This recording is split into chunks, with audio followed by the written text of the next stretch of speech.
Hey guys, welcome to Morning Musume Monday. I'm Jake.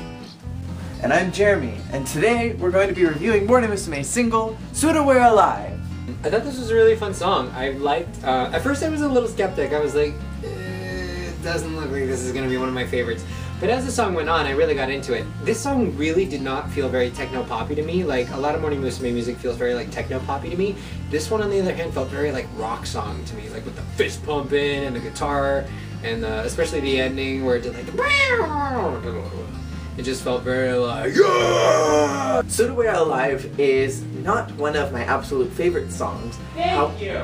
However, it is not necessarily my least favorite. I think what brings it lower for me is the fact that it's been played so many times, and I think that is something that I had a problem with Run a Revolution.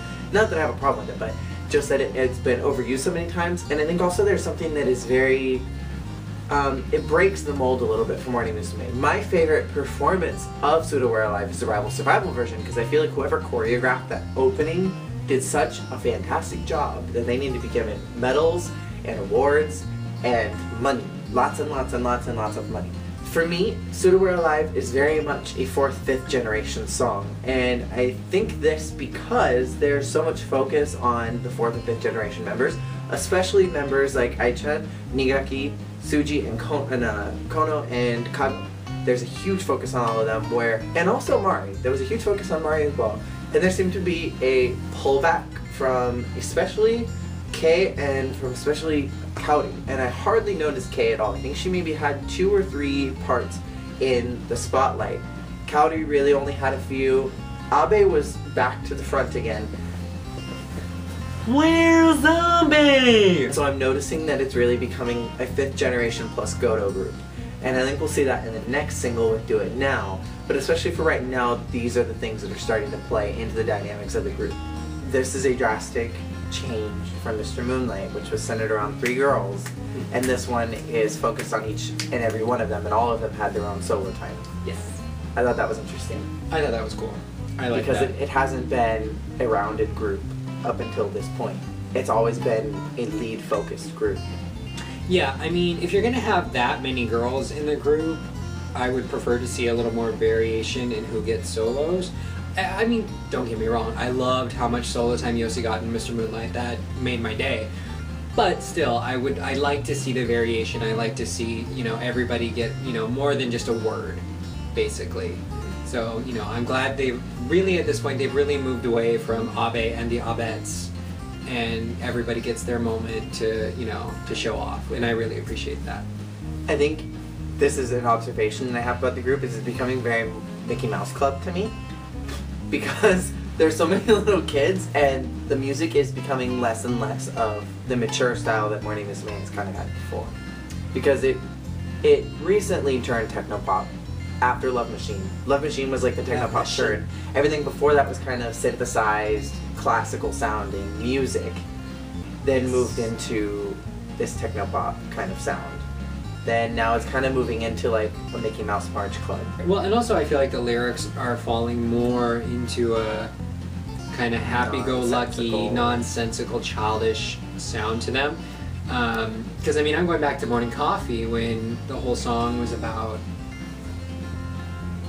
Oh, I was like, what did I do? What happened? Who fell over? Where's Abe? The whole, you know, Morning Coffee, where the whole song had that kind of sensual vibe to it. Even though it was a little awkward. And the lyrics were very much about love and that nervousness of love and all that. And then Burisato, which was also about love and needing mom's support, mom's approval. So you had these very grown-up themes in those early songs. And then as it's gone on, you know, Happy Summer Wedding. The Summer Night Town was a little bit of a party song. But, I mean, come on, I love my Summer Night Town. But then you get songs like The Peace, which are very, like, The Peace is very nonsensical to me. It's very, you know, it's like, hey, happy-go-lucky, and then the random, of all the pages in the world's history, what is adolescence but one page, and then, you know, I wonder what you had for breakfast. There's something very kitschy and kiddie about it. And especially this song was very much, you know, anthem for the preteens. Morning Musume is a group that transforms and grows as the members grow and change. They're like the Madonna of Japan. So Morning Musume is changing right now to the members in it.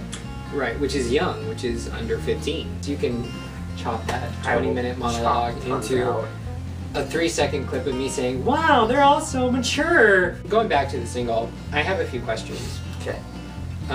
One, why was Ogawa carrying a bowling bag ball?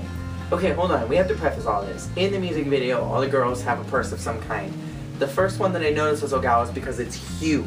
It's for bowling balls. It's gigantic. She had a bowling ball in there. Then Rika had a pretty big purse too, but it was like it was a really thin strap. Ogawa's has like a really thick strap on it. Rika's had a really thin strap on it, but it was big and chunky. And then as the video was going, I noticed that all the other girls had purses too. They were just, some of them were like waist ones, I'm cutting you off. Some were waist ones, some of them were little itty bitty ones, some of them were like side ones, but Ogawa and Rika had the biggest ones. I didn't get that.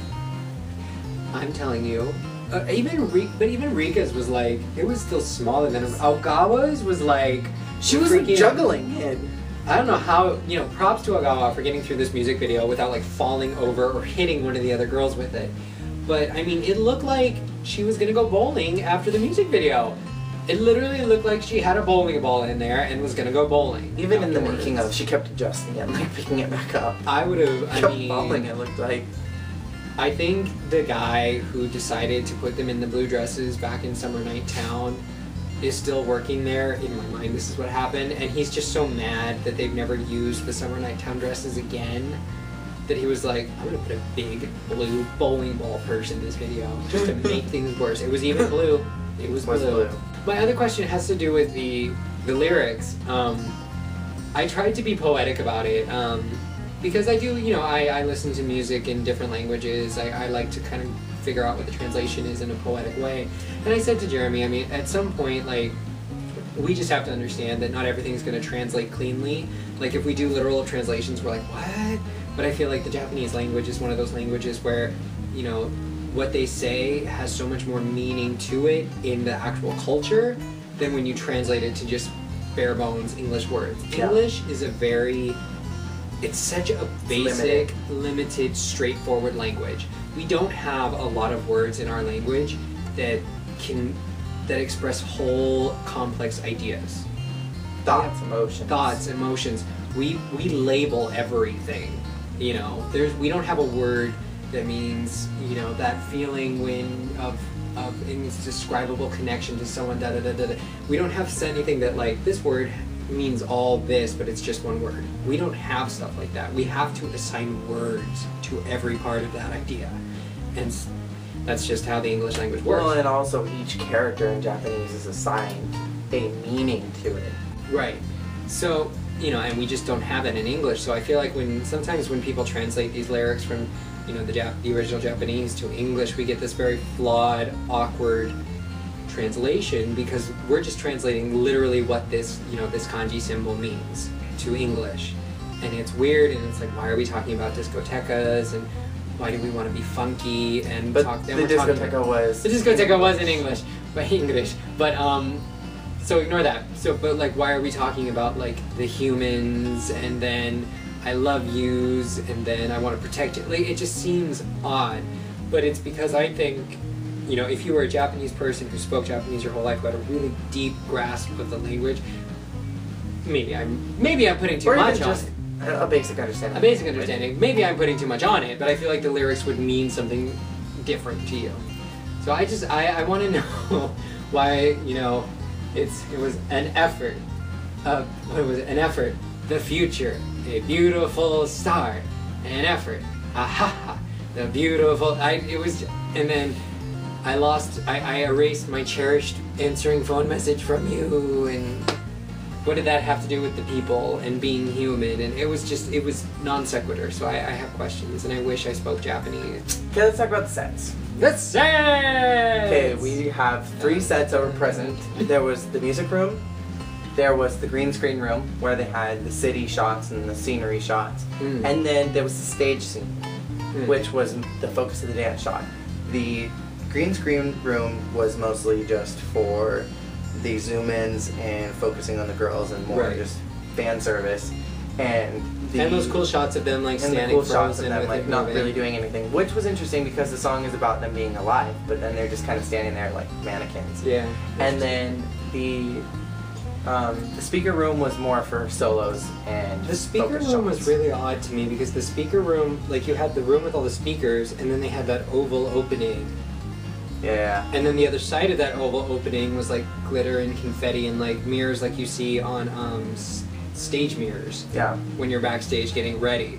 But then the other side of that was the speaker room. So that one was really weird to me. And they utilized that both in the sense of like they zoomed in through that mirror to the girls, and then they just filmed through that oval, not showing the other side, and just showing the girls having their solo moments. So that one was the weirdest set, I think, to me.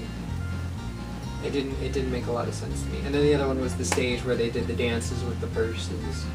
I thought that the stage was cute. I think that is something that we'll see more often. I really get the feeling like having a stage for them to do a dance on is kind of like the tradition of the videos. It's like you have like the abstract set piece, and then you have the intimate set piece, and then you have the stage set piece. And that's kind of like the formula for all their music videos, where you know the abstract one is that kind of weird one where you're just like, what's going on here? They're okay, cool. Like the shot in the Summer Night Town of them walking around the city.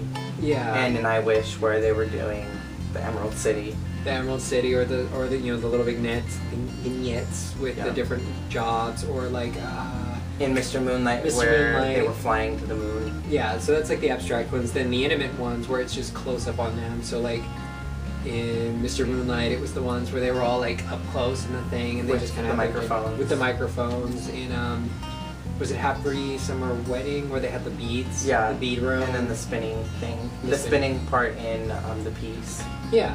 And then there was the dance shot, like the bathroom. The bathroom. The and stage then, that's in this one, the stage that will be in a few singles from now. Yeah. In Love Machine, there was a stage. I actually can't think of one after Furutsato. Morning Coffee and Furusato Didn't have stages. They all had this. It was all pretty much basically. It was the abstract. Yeah, It was all abstract. outdoorsy sets. But after that, I'm having a hard time coming up with ones that didn't have some sort of stage. That's usually shot. the formula, it seems like a stage, an abstract, and an intimate. I also think for the green screen room, I thought that was a really creative way of tying together the whole feeling of the music, because the lyrics are basically about the human race, but then there's some random confessions of love. But it's talking about how we're all basically the same. Everybody in the world came in naked. We all started in this world together. Kicking, screaming. So we're all essentially the same, and then they kind of show all these random sceneries, cities, stuff like that, to kind of tie all of it together. Yeah, You and know, to it's kind of like- further impress that point upon you, they have the girls all doing something very like random people in the city. Like one's on her phone, one's walking, one's pointing. So they did that very And then well. there's a part where they all break out of their shells, and then they just jump back into the dance scene, and they're like dancing in the city and then out in wherever.